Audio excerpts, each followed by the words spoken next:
নারী ততক্ষণই আপনার যতক্ষণ সে রাগ করে, অভিমান করে, ঝগড়া করে, চিল্লাচিল্লি করে, অধিকার খাটায়, বিরক্ত করে, ভালোবেসে আদর যত্ন করে, খেয়াল রাখে। কিন্তু যখনই একবার আপনি তার আত্মসম্মানে আঘাত করবেন, ইগনোর করবেন, ব্যস্ততা দেখাবেন, অবহেলা করবেন দিনের পর দিন, তখন যদি একবার নিজেকে গুটিয়ে নেয়, আপনার সবকিছু থেকে সরিয়ে নেয়, একবার যদি মুখ ফিরিয়ে নেয়, বিশ্বাস করেন তখন হাজার বার চাইলেও আর আগের সেই মানুষটিকে পাবেন না। হাজার কান্না করেও ধরে রাখতে পারবেন না, আটকে রাখতে পারবেন না। ওই যে কথায় বলে না, যে নারী খোপার মতো বাঁধে রাখতে পারে, আবার সে নারী খোলা চুলের মতো ছেড়েও দিতে পারে।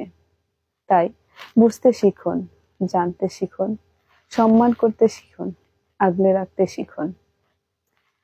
কোনটা অভিমান, কোনটা অভিযোগ, কোনটা রাগ, কোনটা ভালোবাসা, কোনটা মরসুইং।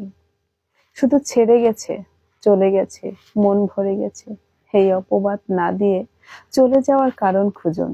মেয়ে জাতি বড় অভিমানী, আর নারী জাতি বড় সম্মানের জিনিস। কারণ সে আপনার মা, আপনার বোন, আপনার বান্ধবী, আপনার গার্লফ্রেন্ড, আপনার স্ত্রী, আপনার সন্তানের মা।